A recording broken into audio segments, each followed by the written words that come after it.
दोस्तों आज की इस वीडियो में आपको वो स्टेप बताने वाला हूं जो कि आपको कॉपी भरने का सही एवं जेन्युइन तरीका है। बोर्ड एग्जाम बहुत नजदीक आ चुका है तो आपको कॉपी भरने की ट्रिक बताऊंगा किस प्रकार से कॉपी भरना है। प्रकार से आपका पेपर आया हुआ है जो देख सकते हैं आप। डायरेक्ट आपको ले चलता हूं वर्णनात्मक प्रश्न की ओर।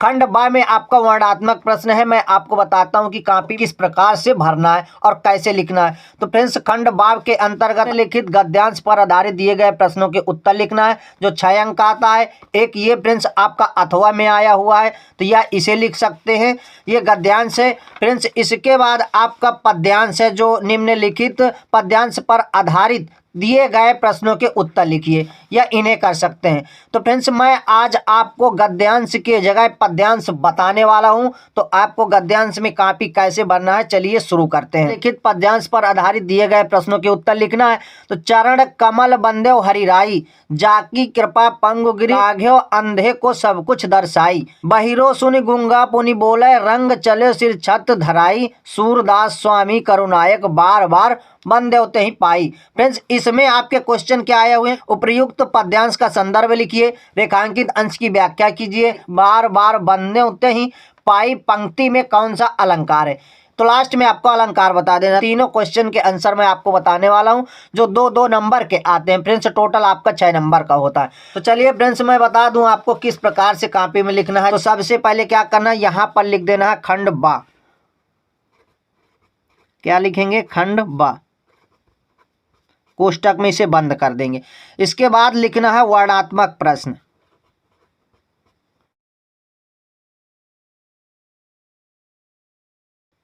ये आपने लिख दिया। इसके बाद फ्रेंड्स आपको लिखना है प्रश्न उत्तर संख्या।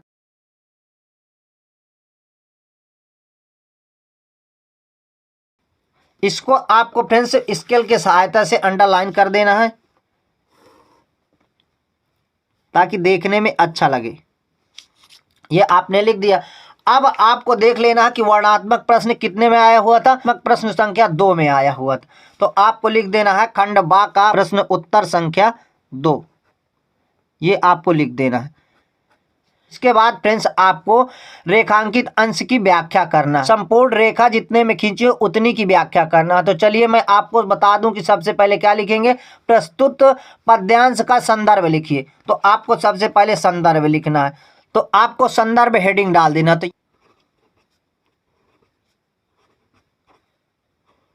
ये आपने हेडिंग डाल दी। अब इसके बाद आपको लिखना है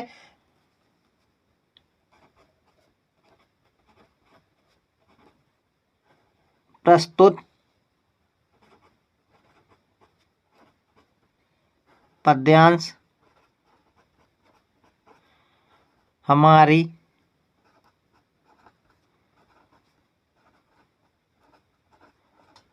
पाठ्य पुस्तक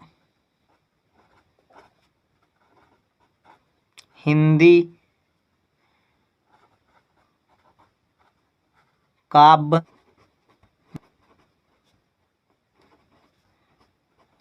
में संकलित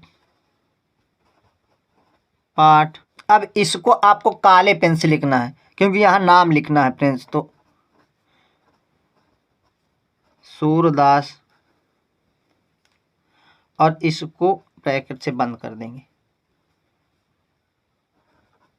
जी के। यहां आप लिख देंगे अवतरित है इसके रचयिता। फिर आपको काले पेन का इस्तेमाल करना है फ्रेंड्स क्योंकि नाम ही लिखना है यहाँ पर, सूरदास जी हैं। ये आपने लिख दिया। इसके बाद लिखेंगे यह पद उनके, यह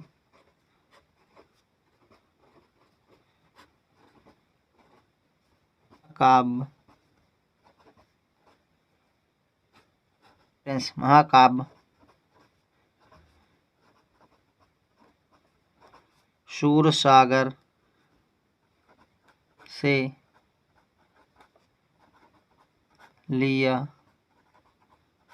गया, ये आपने लिख दिया। ये आपके क्या हो गए फ्रेंड्स, संदर्भ हो गया। संदर्भ को आपको अंडरलाइन कर देना है ताकि देखने में अच्छा लगे फ्रेंड्स। दूसरे में फ्रेंड्स आपका क्या पूछ रहा था, रेखांकित अंश की व्याख्या कीजिए। तो रेखांकित अंश की व्याख्या आपको हेडिंग डाल देना है।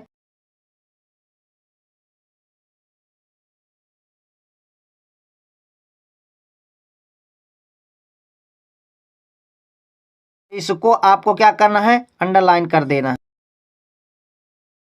ताकि देखने में अच्छा लगे। अब फ्रेंड्स एक सबसे पहले आपको एक बार इसको पढ़ लेना है कि चरण कमल बंध्यो हरिराई, जाकी कृपा पंगुगिरि लंघ्यो, अंधे को सब कुछ दर्शाई, बहिरो सुनि गूंगा पुनि बोले, रंग चले सिर छत्र धराई, सूरदास स्वामी करुनायक, बार बार बंध्यो तहीं पाई। इसमें आपको एक बार पढ़ लेना तो समझ में आ जाएगा कि ये किसका है। तो ये सूरदास जी द्वारा रचित पद्यांश है।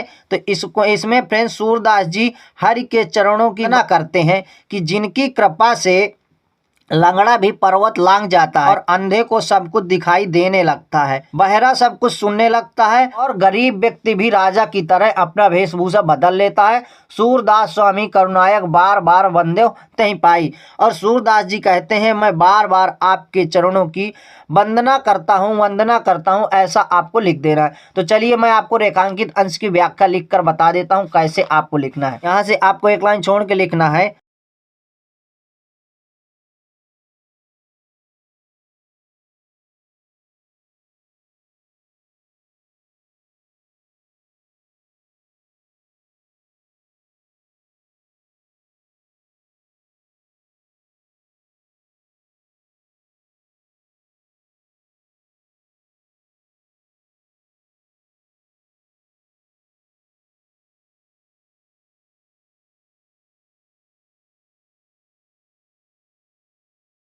तो फ्रेंड्स ये आपने लिख दिया कि प्रस्तुत रेखांकित अंश में कवि सूरदास जी प्रभु श्री कृष्ण के कमल रूपी चरणों की वंदना करते हैं। फिर आगे लिखेंगे फ्रेंड्स इसके,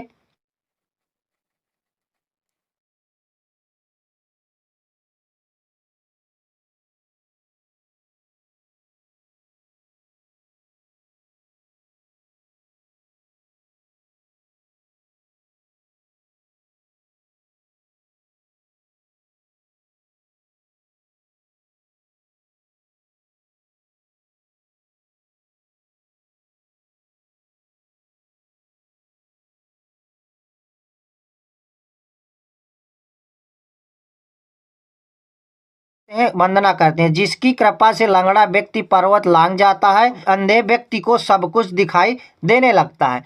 इसके बाद आगे लिखेंगे फ्रेंड्स,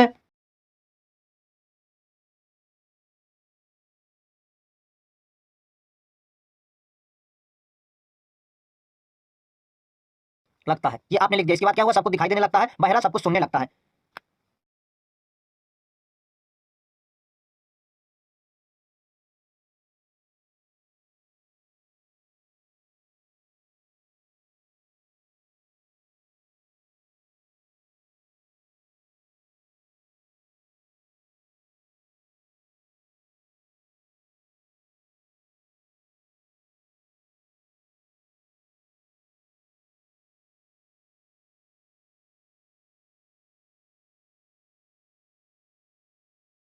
ये आपने लिख दिया। फिर बहरा सब कुछ सुनने लगता है, गूंगा फिर से बोलने लगता है और गरीब व्यक्ति राजा की तरह सिर धारण करके चलने लगता है। सूरदास जी कहते हैं कि हे प्रभु मैं आपके कमल रूपी चरणों की बार बार वंदना करता हूँ। इस प्रकार से मैंने पद्यांश लिखना बता दिया, इतने में ही मैंने आपको पूरा पेज लिख दिया। लास्ट में फ्रेंड्स आपका क्या है, बार बार बंदे हूँ तहीं पाई पंक्ति में कौन सा अलंकार है, तो आपको अलंकार लिख देना है। तो मैं आपको अलंकार भी लिख कर बता देता हूँ। यहाँ पर फ्रेंड्स आपको डाल देना है तीसरा नंबर, आपको क्वेश्चन का आंसर तीसरा डाल देना है। और यहाँ पर पूछ रहा है कि कौन सा अलंकार है, प्रस्तुत पंक्ति में कितना लिख देना है, उसमें लिख देना है आपको फ्रेंड्स कौन सा अलंकार है, तो आपका रूपक अलंकार। रूपक अलंकार, ये आपका तीसरा भी कंप्लीट हो। पेपर में पूछ रहा था कि बार बार बंदे तही पाई पंक्ति में कौन सा अलंकार है, तो यहाँ मैंने लिख कर बता दिया है कि प्रस्तुत पंक्ति में आपका रूपक अलंकार है। तो कुछ इस प्रकार से फ्रेंड्स मैं आपको पूरा पद्यांश लिख कर बता दिया हूँ, जो आपके बोर्ड एग्जाम में फ्रेंड्स अगर आप ऐसे ही लिखते हैं तो आपके एक भी नंबर नहीं कटने वाले, क्योंकि फ्रेंड्स मैं 60 तरीके से आपको पद्यांश के लिखने की ट्रिक बता दिया हूं। आपको लिख देना है कि प्रस्तुत पद्यांश हमारी पाठ्य पुस्तक हिंदी काव्य में संकलित पाठ सूरदास जी के पद्य से अवतरित है। इसके रचयिता दास जी हैं। यह पद्य उनके महाकाव्य सूरसागर से लिया गया है। इतना आपको लिख देना है। और दूसरे में आपको डाल देना है रेखांकित अंश की व्याख्या। अंडरलाइन पेन आपको ब्लैक पेन से करना है, नीले पेन से नहीं करना। इसके बाद इस प्रकार से मैंने लिखकर बता दिया है कि रेखांकित अंश की व्याख्या हेडिंग डाल देना है। और ये फ्रेंड्स मैंने लिखकर बता ही दिया है आप लोगों को किस प्रकार से एक ही पेज में आपको रेखांकित अंश की व्याख्या कंप्लीट करवा दी। अगर ऐसे ही आप लिखते हैं तो आपका फ्रेंड्स नंबर कंफर्म है कि 6 में से एक भी नंबर नहीं कटने वाले। आपका 6 नंबर क्वेश्चन में आया हुआ कि दिए गए लेखकों में से किसी एक लेखक का जीवन परिचय देते हुए इनकी एक प्रमुख रचना का उल्लेख कीजिए। तो कवि यहाँ पर लेखक फ्रेंड्स आपके यहाँ पर 3 है, पद्मलाल पुन्नालाल बख्शी है, और दूसरा रामधारी सिंह दिनकर है, और तीसरा है डॉक्टर राजेंद्र प्रसाद। 3 में से आप किसी को लिख देंगे तो आपके 5 अंक कंफर्म है कि मिल जाएंगे। तो चलिए मैं इनको भी आपको लिखकर बता देता हूं किस प्रकार से आपको लिखना है। तो फ्रेंड चलिए आपको ये पद्मलाल पुन्नालाल बख्शी का जीवन परिचय मैंने यहाँ पर आया हुआ था क्वेश्चन नंबर 6 में, तो मैं लिख कर पहले से बता दिया हूं फ्रेंड्स। आपको वर्णात्मक प्रश्न संख्या प्रश्न उत्तर संख्या 6 का डाल देना है। आपको इस प्रकार से आपको खंड बा में प्रश्न वर्णात्मक प्रश्न डाल के प्रश्न संख्या 6 डाल देना। अगर आप लगातार लिखते हैं तो फिर आपको वर्णात्मक प्रश्न डालने की जरूरत नहीं है फ्रेंड्स। तो इस प्रकार से मैंने लिख दिया पद्मलाल पुन्नालाल बख्शी का जन्म सन 27 मई 1894 ईस्वी को, जन्म स्थान खैरागढ़ जबलपुर में, शिक्षा इन्होंने 8वीं तक क्रॉस की थी, यहाँ तक पढ़ा था। इस प्रकार से मैं आपको पद्मलाल पुन्नालाल बख्शी का जीवन परिचय लिखकर बता दिया है, जो आपके बोर्ड एग्जाम के लिए फ्रेंड्स काफ़ी ज़्यादा इंपॉर्टेंट है। ऐसे अगर आप कॉपी भरते हैं तो कन्फर्म है कि एग्जामिनर आपके एक भी नंबर नहीं काटने वाला। तो चलिए अब मिलते हैं नेक्स्ट वीडियो में फ्रेंड्स नेक्स्ट टॉपिक के साथ। तब तक के लिए जय हिंद, वंदे मातरम।